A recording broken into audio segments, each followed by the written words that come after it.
The story of the Second World War is often told through the thunder of tanks, the roar of aircraft, and the iron will of millions of soldiers fighting on frozen fields and ruined cities. But behind the front lines, far away from the trenches and artillery, an unsung army of machines quietly determined the fate of entire nations. Among these, more than 400,000 American trucks, sent across oceans to the Soviet Union, became the lifeline of an empire fighting for survival. This is the part of the war that rarely appears in cinematic footage, but without it, the Red Army would have collapsed long before it reached Berlin. When Germany launched Operation Barbarossa in June 1941, the Soviet Union was caught unprepared. Millions of Soviet soldiers were encircled, airfields were destroyed within hours, and supply lines fell apart under the sheer weight of the German blitzkrieg. The Soviet industrial system, already strained, nearly cracked. Soviet generals later admitted that their logistics were in ruins. Their factories were being relocated thousands of miles east, but transportation was painfully limited. The Red Army was massive, but it was slow, fragmented, and dangerously undersupplied. At this early stage of the war, the Soviet commanders knew one thing with absolute clarity. If their forces could not move, they could not survive. A modern war could not be fought with horses and carts, and yet that was exactly what the Soviet Union relied on. In 1941, nearly 70% of Soviet military transport still depended on horses. Meanwhile, the Germans were driving advanced trucks, armored vehicles, and supply trains with unmatched speed. The imbalance was obvious. The Soviets needed mobility, or they would be overrun by the mechanized Wehrmacht. Across the Atlantic, the United States was not yet directly involved in the fighting, but President Roosevelt understood what was at stake. If the Soviet Union collapsed, Germany would dominate Europe, redirect its full strength westward, and threaten the world order. So came the decision that changed everything. The United States would support the Soviet war effort through the Lend-Lease program. Weapons, ammunition, food, metals, aircraft, and, most importantly, vehicles would be shipped across oceans through deadly Arctic convoys. Among these supplies, trucks became the heart of the Soviet logistics system. No one knew it at the time, but these American-built machines would transform the Red Army from a static, lumbering giant into a fast-moving, highly organized force capable of large-scale offensives. The Soviets first encountered American trucks like the Studebaker US6 in 1942. These were not ordinary military vehicles. They were powerful, reliable, could operate in extreme cold, and were easy to maintain in the field. They were perfectly suited for the brutal Russian climate. Soviet drivers were astonished by the durability. In comparison, Soviet-made trucks often broke down under harsh conditions, and factories simply could not produce enough replacements. The arrival of American trucks was like receiving a blood transfusion at the moment of death. As trains brought thousands of these vehicles into Soviet territory, Red Army commanders immediately realized their potential. Suddenly, entire divisions that once moved at the speed of marching soldiers could now reposition within hours. Artillery could be hauled across steep, muddy terrain. Supply lines, once dependent on exhausted horses, now flowed with fuel, ammunition, winter clothing, spare parts, and rations. A modern army was being built, not through Soviet industry alone, but through American horsepower. General Georgy Zhukov, one of the most respected Soviet military leaders, later admitted that without Lend-Lease, the Soviet Union would have struggled to continue the war. Other generals echoed this sentiment, emphasizing the importance of American trucks in particular. It wasn't just the quantity, it was the timing. These trucks arrived when the Red Army needed them the most, when survival itself hung by a thread. By 1943, as the Soviets prepared for major counter-offensives, the American trucks became the backbone of every operation.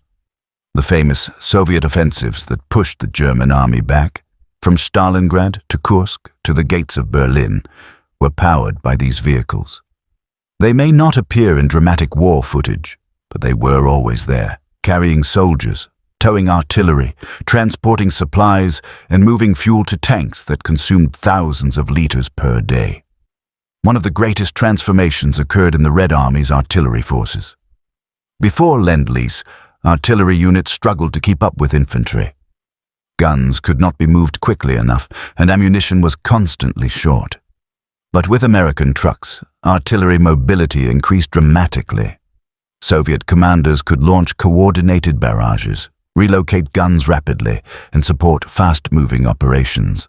The Studebaker trucks were so reliable that they were chosen as the primary platform for the famous Katyusha rocket launchers. The iconic image of Soviet rocket barrages, thunderous, terrifying, and decisive, would not have existed without American truck chassis. As the war progressed, American vehicles replaced Soviet trucks almost entirely in key roles. Fuel tankers, ambulances, command vehicles, repair units, and even mobile kitchens were largely American-built. The Soviet Union received jeeps, heavy trucks, specialized recovery vehicles, and engines that powered critical elements of the war machine. More than 400,000 trucks formed a web of mobility that stretched from the Ural Mountains to the front lines. Soviet soldiers frequently spoke about how these trucks changed everything. A journey that once took a day now took a few hours. Supplies that were once dangerously low became more dependable. Wounded soldiers reached medical care faster. Fuel and ammunition finally kept pace with advancing tanks. These improvements didn't just increase efficiency, they saved lives and enabled entire campaigns. To understand the true impact, imagine the Battle of Stalingrad without rapid resupply. Imagine the counterattack on the Eastern Front without mobile artillery. Imagine the push toward Berlin without a steady flow of fuel and ammunition. The war would have slowed, stalled, and ultimately failed. Even after the war, Soviet commanders openly acknowledged the truth. Marshal Zhukov stated in interviews that the Red Army would not have been able to maintain its operations without American vehicles. General Krylyov, the head of logistics, said that U.S. trucks carried nearly 2/3 of the Red Army's cargo during the final offensives. These admissions were rare, especially in a political environment where giving credit to the West was discouraged. Yet the facts were undeniable. The United States, in supplying these 400,000 trucks, did more than support an ally. They enabled a military transformation. The Soviet Union's ability to move millions of troops, shift heavy equipment, and strike with speed across vast distances depended directly on American logistics.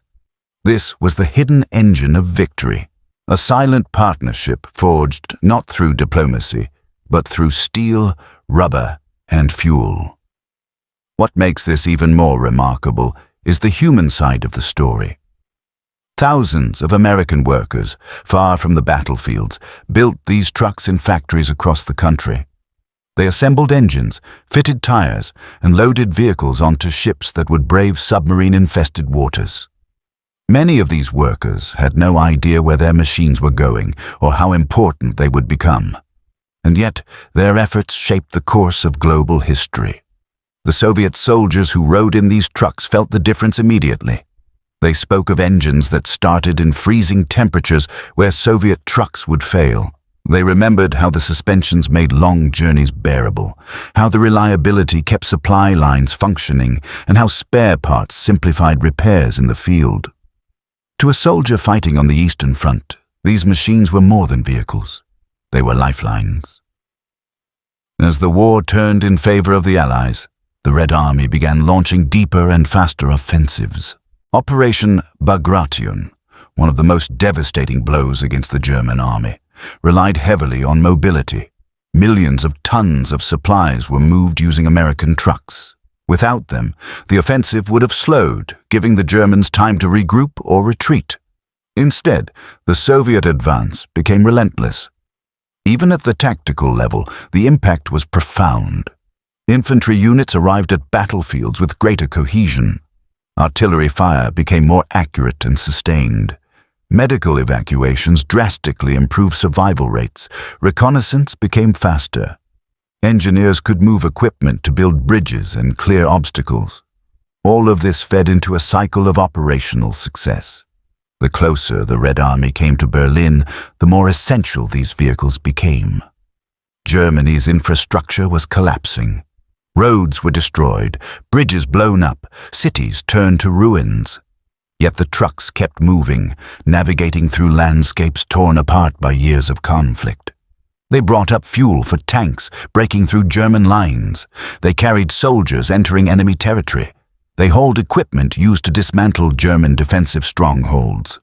By 1945, the Red Army was not the same force that had struggled to survive in 1941. It was now a mechanized, mobile juggernaut, capable of sweeping across entire regions in days, and at the heart of that transformation were hundreds of thousands of American trucks. As the war ended and the Soviet Union emerged victorious, the official narrative often downplayed Western contributions. The focus remained on Soviet heroism, sacrifice, and industrial capacity. But behind the scenes, generals and logistics officers continued to acknowledge the truth. Without American support, especially the trucks, the war would have taken much longer, cost far more lives, and possibly ended differently. The reality is not a political statement. It is a logistical fact. Modern warfare depends on movement, and the United States gave the Soviet Union the means to move. This is the untold story behind the steel columns that rolled toward Berlin. Not the tanks, not the guns, not the rockets, but the trucks. The simple, rugged, dependable American trucks that turned the tide of history. As the war entered its final stages, the scale and intensity of Soviet operations grew to levels that demanded extraordinary logistical support. Millions of men, thousands of tanks, artillery pieces, fuel depots, and ammunition reserves needed to move in coordination. This was not merely a matter of strength, it was a matter of speed. The Red Army's new way of waging war required rapid advances, fast redeployment, and the ability to strike before the German forces could reorganize. And once again, it was the American trucks, still pouring into the Soviet Union through the Arctic convoys in the Persian corridor, that turned these ambitions into reality. By early 1944, Soviet offensives were no longer slow, grinding movements. Instead, they resembled vast mobile operations that spanned hundreds of miles.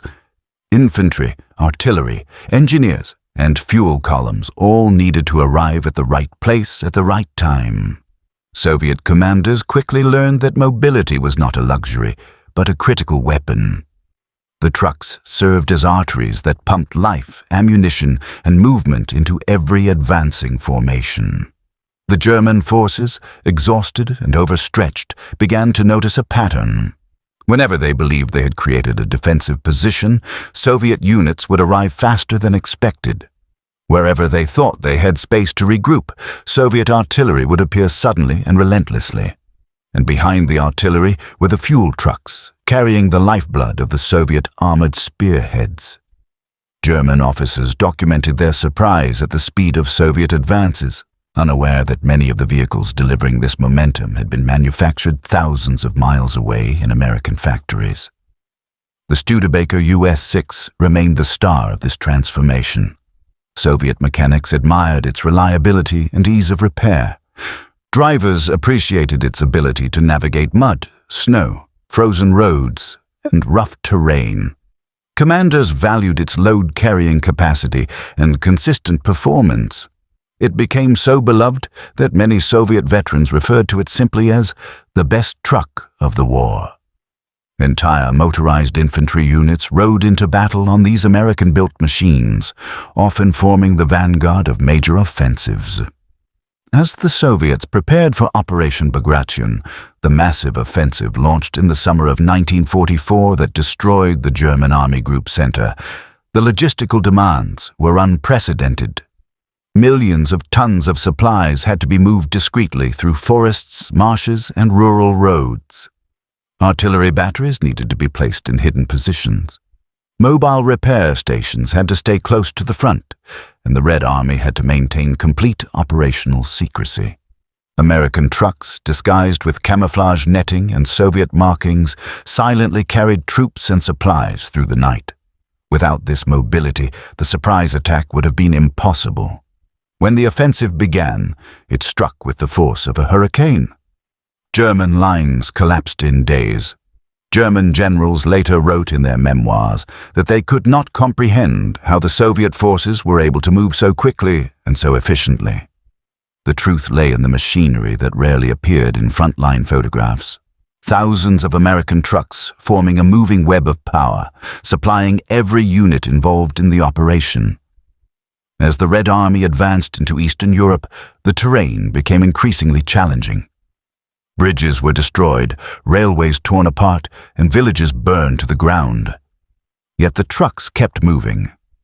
Drivers worked through the night, engines humming under the freezing sky, headlights dimmed to avoid German aircraft. One of the great strengths of the American vehicles was their durability under constant strain. Soviet-built trucks, excellent in design, were simply too few in number to sustain such enormous operations. In Poland, supply lines grew dangerously long. The Red Army had advanced faster than anyone expected, and maintaining momentum required complete logistical mastery. American trucks bridged the gap, carrying everything from bread to artillery shells. When Soviet tanks punched through German lines, it was the trucks that delivered the fuel required to keep those tanks moving. When infantry arrived, it was often after days of continuous travel in the cargo beds of these vehicles. Soviet generals later reflected that without these trucks, the advance into Eastern Europe would have slowed dramatically, giving German forces the opportunity to dig in and prolong the war.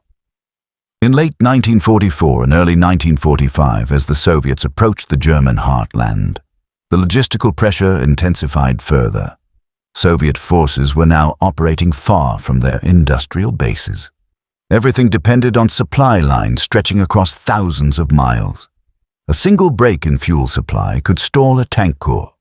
A shortage of ammunition could halt an assault, but the trucks kept the supply lines alive, moving day and night. In the bitter winter months, the ability of American trucks to start in freezing temperatures was invaluable. Soviet drivers often joked that the American engines had their own internal fire, because they could come to life even in conditions where Soviet trucks struggled. This reliability meant that the Red Army never lost momentum, even in weather that traditionally slowed armies to a crawl. When the Soviets reached the outskirts of Berlin, the scale of destruction was unimaginable. Roads were shattered. Bridges were twisted piles of steel. Rubble blocked entire districts, but the trucks continued to find paths, navigating through ruins and makeshift roads built by Soviet engineers. They carried troops preparing for the final assault, hauled ammunition for the intense urban combat, and transported wounded soldiers back to field hospitals. Once again, the trucks formed the invisible backbone of victory. After the war, when Soviet commanders reflected on the immense effort that brought them to Berlin, their private comments revealed the truth. Marshal Zhukov admitted that without American trucks, the Soviet offensives would have stalled. General Krylyov noted that the American vehicles transported the majority of Red Army supplies during the final phase of the war. Even Stalin, in rare moments of honesty, acknowledged that Lend-Lease support had played a role in sustaining the Soviet war effort. Yet the official Soviet narrative rarely highlighted this. For decades, Soviet propaganda focused exclusively on domestic strength and self-reliance. The idea that American vehicles had helped achieve victory did not fit the narrative, but historians, veterans, and logistics experts all recognized the crucial role these machines played. The truth is simple. Modern war is impossible without logistics, and logistics depend on transportation. No matter how brave the soldiers, how powerful the tanks, or how determined the commanders, without trucks to deliver supplies, the war machine stops. It cannot advance, cannot fight, cannot win. The United States provided the Soviet Union with the logistical foundation required to transform survival into victory. Beyond their role in combat operations, American trucks also reshaped the daily life of the Red Army. Mobile field kitchens became more efficient. Engineers could bring equipment to build bridges and clear minefields more quickly. Communications units installed radios in command trucks, improving coordination. Medical units transported the wounded faster than ever before, saving thousands of lives. These advances all contributed to a more capable and resilient fighting force. For the Soviet soldiers who used these trucks, they were not just machines, they were part of their wartime identity. Many veterans remembered the feeling of riding in a Studebaker through snow-covered fields, knowing that the engine beneath them could be trusted. Others recalled how trucks delivered warmth and food during brutal winters. Some spent weeks living in the cargo beds during rapid advances, calling them our moving homes. After the war, many of these trucks remained in Soviet service for years. They were repurposed for reconstruction, agriculture, industry, and civil engineering.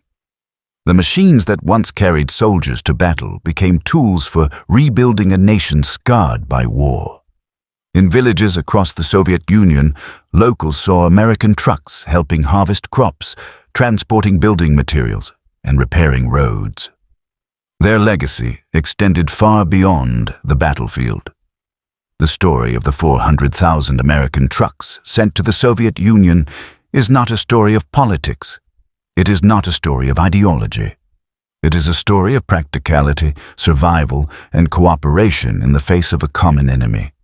It shows how nations can come together, even with differing beliefs, when the stakes are high enough. It demonstrates how industrial power, when directed toward a purpose, can reshape the course of history. In the broader narrative of the Second World War, the trucks stand as a reminder that victory is built not only on battles won, but on the constant and relentless movement of supplies. They illustrate that sometimes the most important weapons are not the ones that fire, but the ones that carry those that do. In the final analysis, the Soviet generals were right. Without the American trucks, the Soviet Union would have struggled to sustain its offensives. The Red Army's path from Moscow to Berlin was paved not only with courage and sacrifice, but with steel frames, roaring engines, and millions of miles driven by machines built half a world away. These trucks did not appear in war films or propaganda posters. They did not receive medals or recognition. But they were there, every mile, every battle, every advance. They carried a nation to victory, one load at a time. And their contribution remains one of the most remarkable yet overlooked elements of the Allied triumph in the Second World War. This is the story of how American industry, American workers, and American engineering helped reshape the fate of the world. The story of how 400,000 trucks gave the Soviet Union the mobility it desperately needed. And the story of how, in the darkest days of history, steel and wheels played a role as significant as any gun or tank. A story built on movement, endurance, and cooperation. One convoy, one engine, 1 mile at a time.